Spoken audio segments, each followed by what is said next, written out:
JB Koshy commission അടിയന്തരമായി പ്രസിദ്ധീകരിക്കുകയും നടപ്പിലാക്കുകയും ചെയ്യുക.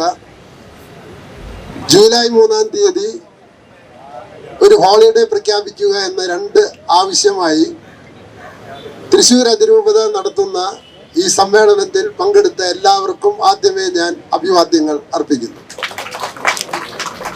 സ്നേഹമുള്ളവരെ, ഇങ്ങനെ ഒരു അവകാശ ദിനം നടത്തുമ്പോൾ ആരും തെറ്റിദ്ധരിക്കേണ്ട, ഭരണഘടനാപരമല്ലാത്ത ഒരവകാശത്തിന് വേണ്ടിയും ഇന്നേ വരെ ക്രൈസ്തവ സമൂഹം സമരം ചെയ്തിട്ടില്ല, ഇനിയും സമരം ചെയ്യില്ല.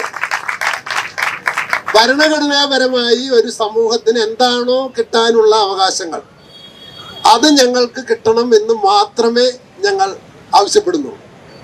ഇങ്ങനെ ആവശ്യപ്പെടാനുള്ള പ്രധാന കാരണം, ഇപ്പൊ ഞാൻ വെള്ളാപ്പള്ളി നടേശനുമായി പല കാര്യങ്ങളിലും വിയോജിപ്പുള്ള ഒരാളാണ്. പക്ഷെ അദ്ദേഹം ഈ ഇലക്ഷനിലെ ഇടതുപക്ഷത്തിനേറ്റ പരാജയത്തിൻ്റെ പിന്നീട് അദ്ദേഹം ഒരു പ്രസ്താവന നടത്തി. അമിതമായി മുസ്ലിം സമുദായത്തെ പ്രീണിപ്പിക്കാനുള്ള CPM പാർട്ടിയുടെ ആ ആവേശമാണ്, അമ്പാൻ കാണിക്കുന്ന ആവേശം പോലത്തെ ഒരു ആവേശമുണ്ട്, ആ ആവേശമാണ് കേരളത്തിലെ ഇടതുപക്ഷത്തിനെതിരെ ജനങ്ങൾ, നിഷ്പക്ഷരായ ജനങ്ങൾ തിരിയാനുള്ള പ്രധാനപ്പെട്ട കാരണം. അത് ഈ JB കോശി കമ്മീഷന്റെ റിപ്പോർട്ടിലുമുണ്ട്. നിങ്ങൾ കേരളത്തിന്റെയും ഭാരതത്തിന്റെയും ചരിത്രം പരിശോധിച്ചാൽ സച്ചാർ കമ്മിറ്റി റിപ്പോർട്ട് അത് റിപ്പോർട്ട് അവതരിപ്പിച്ചു. അതിലെ മുസ്ലിം സമുദായത്തിന്റെ അവരുടെ അവശതകൾ വളരെ കൃത്യമായിട്ട് അവതരിപ്പിച്ചു. അത് ശരിയാണ്, അവശത അനുഭവിക്കുന്ന മുസ്ലിം സഹോദരന്മാർ അനേകമുണ്ട്. അതിന് പിന്തുടർന്ന് കേരളത്തിലെ പാലൊളി മുഹമ്മദ് കുട്ടി കമ്മീഷൻ കേരളത്തിലെ മുസ്ലിമുകളെ കുറിച്ച് ഒരു പഠനം നടത്തുകയും റിപ്പോർട്ട് അവതരിപ്പിക്കുകയും വളരെ പെട്ടെന്ന് തന്നെ ആ റിപ്പോർട്ട് പാസാക്കുകയും അത് നിയമ നടപടികളിലേക്ക് കൊണ്ടുവരികയും ചെയ്ത ഒരു ചരിത്ര പശ്ചാത്തലത്തിലാണ് നാം നിൽക്കുന്നത്. പക്ഷെ പ്രിയമുള്ളവരെ, നമുക്കറിയാം, ഈ JB കോശി കമ്മീഷൻ റിപ്പോർട്ട് പ്രസിദ്ധീകരിക്കാൻ പോലും ധൈര്യമില്ല. പലരും തെറ്റായി പ്രചരിപ്പിച്ചുകൊണ്ടിരിക്കുന്നത് കേരളത്തിലെ ക്രൈസ്തവരിലെ എല്ലാ വിഭാഗവും അസമ്പന്നരാണെന്നാണ്. ഒരിക്കൽ എന്നോട് ഒരു മന്ത്രി തന്നെ, മന്ത്രിയുടെ പേര് വിളിച്ച് പറയുന്നില്ല എന്ന് മാത്രം, ഞാൻ പറഞ്ഞു, കേരളത്തിലെ ക്രൈസ്തവരിലെ കടലോര മേഖലയിലും മലയോര മേഖലയിലും താമസിക്കുന്ന ക്രൈസ്തവർ അതിദാരിദ്ര്യത്തിന്റെ വക്കിലാണ്. അപ്പൊ അവര് പറയുന്നത് അതിദരിദ്രരാരുമില്ല എന്നാണ്. ഒരു നല്ല കാറ്റ് വീശിയാൽ, നല്ല തിരമാല അടിച്ചാൽ ഒരു 25% വരുന്ന കടലോരത്തുള്ള മത്സ്യത്തൊഴിലാളികളുടെ വീടുകളും അവരുടെ ജീവനോപാധികളും നശിച്ചു പോകും. അത് തന്നെയാണ് മലയോര കർഷകരുടെ അവസ്ഥയും. അപ്പൊ ഇത്തരം സാധ്യതകള് 3-4 തലമുറകളായി വീടില്ലാത്തവര്, കടബാധ്യതയുള്ളവര്, അപ്പൊ അത്തരം സമൂഹത്തെ സംരക്ഷിക്കാനാണ് യഥാർത്ഥത്തിലെ ന്യൂനപക്ഷ സ്കോളർഷിപ്പ് നടപ്പിലാക്കിയത്. പക്ഷെ പ്രിയമുള്ളവരെ, ആ ന്യൂനപക്ഷ സ്കോളർഷിപ്പ് മുസ്ലിം വിഭാഗത്തിന് വേണ്ടിയുള്ള സ്കോളർഷിപ്പ് ആണെന്നാണ് കേരളത്തിൽ ഭരിക്കുന്നവർ അവകാശപ്പെടുന്നത്. അന്ന് ഒരു കാര്യം ചെയ്തോട്ടെ, ഞങ്ങൾക്ക് യാതൊരു വിരോധവുമില്ല, ന്യൂനപക്ഷ സ്കോളർഷിപ്പ് എന്നുള്ള പേര് മാറ്റിയിട്ട് അതിന് മുസ്ലിം സ്കോളർഷിപ്പ് എന്നായിക്കോട്ടെ. അപ്പൊ ക്രിസ്ത്യാനികളുടെ കൂടി പേര് പറഞ്ഞിട്ട് സ്കോളർഷിപ്പ് നടപ്പിലാക്കുകയും ഒരു വിഭാഗത്തിന് മാത്രമേ കൊടുക്കുകയുള്ളൂ എന്ന് സർക്കാർ ശാഠ്യം പിടിക്കുകയും ചെയ്യുന്നതിന്റെ അർത്ഥം എന്താണ്? പ്രിയമുള്ളവരെ, അത് തന്നെയാണ് JB കോശി കമ്മീഷൻ റിപ്പോർട്ടിനെ സംബന്ധിച്ചും. JB കോശി കമ്മീഷൻ റിപ്പോർട്ടിനെ സംബന്ധിച്ച് ഞാൻ JB കോശി സാറുമായി 2 മണിക്കൂർ നേരം നേരിട്ട് സംസാരിച്ചിട്ടുള്ള. അദ്ദേഹം പറഞ്ഞു, ഒരു കാരണവശാലും ഒരു കമ്മീഷന് തന്റെ എഴുതിയ അഭിപ്രായങ്ങൾ പുറത്തു പറയാനായിട്ട് അവകാശമില്ല, എങ്കിലും ചില സൂചനകൾ അദ്ദേഹം നൽകുകയുണ്ടായി.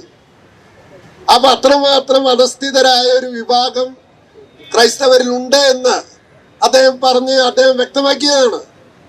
മാത്രമല്ല പ്രിയമുള്ളവരെ, നമ്മുടെ ജോഷി മാഷ് ആമുഖത്തിൽ പറഞ്ഞ പോലെ എക്കണോമിക്കലി വീക്കർ സെക്ഷൻ, അവർക്ക് വേണ്ടിയുള്ള മാനദണ്ഡങ്ങൾ തിരുത്താൻ പറ്റാത്തതുകൊണ്ട് എനിക്കറിയാം, ഈ വന്നിട്ടുള്ളവരിൽ തന്നെ ഒരു 4-5 പേര് ഞങ്ങൾ എക്കണോമിക്കലി വീക്കർ സെക്ഷനിൽ പെട്ട ആളുകളാണെന്ന് സർട്ടിഫിക്കറ്റ് കിട്ടാൻ വേണ്ടി 2-3 ആഴ്ചയായിട്ട് ഓഫീസുകൾ കയറിയിറങ്ങാണ്. ഇതാണ് ഇത്രയും ചുരുങ്ങിയ സമൂഹത്തിന്റെ ഉള്ളിൽ ഇത്ര പേരുണ്ടെങ്കിൽ മൊത്തം കേരളത്തിൽ എത്ര പേരാണ് കഷ്ടപ്പെടുന്നത്? മാത്രമല്ല, കഴിഞ്ഞ നിയമസഭാ മീറ്റിംഗ് കൂടിക്കൊണ്ടിരിക്കുമ്പോൾ അങ്കമാലി MLA റോജി എം ജോൺ അദ്ദേഹം ഒരു ചോദ്യം ചോദിച്ചു നിയമസഭയിൽ. JB കോശി കമ്മീഷൻ റിപ്പോർട്ട് എന്താ നടപ്പിലാക്കുന്ന പരിപാടി എത്രയായി? അപ്പം മന്ത്രി മറുപടി കൊടുക്കാണ്. എന്ത്? വി അബ്ദുറഹ്മാൻ, ന്യൂനപക്ഷാവകാശ ഇതിന്റെ പോർട്ട്ഫോളിയോ മന്ത്രി പറയാണ്, ഞങ്ങൾ അതേ സെക്രട്ടറിമാരൊക്കെ ചർച്ച ചെയ്തു, ഇന്ന് രാത്രി ഒപ്പിടുന്നത്. അത് കുതിരവട്ടം പപ്പ് പറഞ്ഞ പോലെ ഇപ്പൊ ശരിയാക്കി തരും ഞങ്ങള്. പ്രിയമുള്ളവരെ, കുറുക്കന്റെ കയ്യില് കോഴീനെ ഏൽപ്പിച്ച പോലെയാണ് JB Koshy commission report V അബ്ദുറഹ്മാനെ ഏൽപ്പിച്ചിട്ടുള്ളത്. അവരൊരിക്കലും നടപ്പിലാക്കില്ലേ. അവർക്ക് നമ്മൾക്ക് കിട്ടുന്ന ഭരണഘടനാപരമായ അവകാശം മൂലം പോലും തട്ടിയെടുക്കാൻ ശ്രമിക്കുന്ന ഒരു സമൂഹത്തിന്റെ പ്രതിനിധിയായിട്ടാണ് അദ്ദേഹം നിൽക്കുന്നത്. അദ്ദേഹത്തിന് ഒരു സെക്കുലർ ചിന്തയുണ്ട് എന്ന് അഭിമാനിക്കുന്നുണ്ടെങ്കിൽ അവർ പറയില്ല ഞങ്ങൾ സെക്കുലറാണ് എന്ന് നാഴികയ്ക്ക് 40 വട്ടം പറയുന്നതിൽ ആത്മാർത്ഥതയുണ്ടെങ്കിൽ, പ്രിയമുള്ളവരെ, ഒരു മതത്തോട് പ്രത്യേക പരിഗണനയും വേറൊരു മതത്തോട് വേറൊരു പരിഗണനയും ചെയ്യുന്നത് നാരിത്തരമാണ്. അത് ഇന്ത്യൻ ഭരണഘടനയ്ക്ക് വിരുദ്ധമാണ്, മാനുഷികതയ്ക്ക് വിരുദ്ധമാണ്. ഞങ്ങളിവിടെ തൃശ്ശൂർ അതിരൂപത നിൽക്കുന്നത് ക്രിസ്ത്യാനികൾക്ക്, തൃശ്ശൂർ അതിരൂപതയിലെ കത്തോലിക്കർക്ക് വേണ്ടിയിട്ടല്ല. പല സമൂഹങ്ങളും, പ്രിയമുള്ളവരെ, പല ക്രിസ്ത്യൻ വിഭാഗത്തിലെ കത്തോലിക്കരല്ലാത്ത അകത്തോലിക്കരായിട്ടുള്ള പല വിഭാഗങ്ങളും വളരെയധികം ആവശ്യകത അനുഭവിക്കുമ്പോൾ അവർക്ക് വേണ്ടി ഒരു കമ്മീഷൻ വയ്ക്കുകയും ലക്ഷക്കണക്കിന് രൂപ ചെലവഴിക്കുകയും ചെയ്തിട്ട്, പ്രിയമുള്ളവരെ, അവസാനം അത് ഫ്രീസറിൽ വെച്ചിരിക്കുകയാണ്. അപ്പൊ ഈ അവസരത്തിൽ ഞങ്ങൾക്കൊന്നേ പറയാനുള്ളൂ, ക്രൈസ്തവരെ ന്യൂനപക്ഷമാണെങ്കിലും വളരെ നിഷേധാത്മകമായിട്ടാണ് പെരുമാറുന്നതെങ്കിൽ ഞങ്ങൾ അടുത്ത ഇലക്ഷനിൽ എന്താണ് ചെയ്യാൻ കഴിയുക എന്നുള്ളത് കാര്യമായി പരിഗണിക്കുമെന്നാണ് ഈ സർക്കാരിനോട് ഞങ്ങൾക്ക് പറയാനുള്ളത്. അത് ഈ സർക്കാരിനോട് മാത്രമല്ല പറയാനുള്ളത്, LDF-നോട് പറയുന്നത് പോലെ UDF-നോടും പറയാനുള്ളത്, കോൺസ്റ്റിറ്റ്യൂഷന് വിരുദ്ധമായിട്ട് ഒരു മതത്തെ മാത്രം പ്രാധാന്യം കൊടുത്തുകൊണ്ട് ചിന്തിക്കുന്ന രീതിയിൽ നിയമങ്ങളും ചട്ടങ്ങളും നടപ്പിലാക്കുകയാണെങ്കിൽ അതിനെ ഞങ്ങൾക്ക് പ്രതിരോധിക്കേണ്ടി വരും. അതെന്ത് വില കൊടുത്തും പ്രതിരോധിക്കുമെന്ന് ഒരിക്കൽ കൂടി പറഞ്ഞുകൊണ്ട് ഞാൻ എൻ്റെ വാക്കുകൾ അവസാനിപ്പിക്കുന്നു. ജയ് കത്തോലിക്ക കോൺഗ്രസ്, ജയ് തൃശ്ശൂർ അതിരൂപത. Thank you.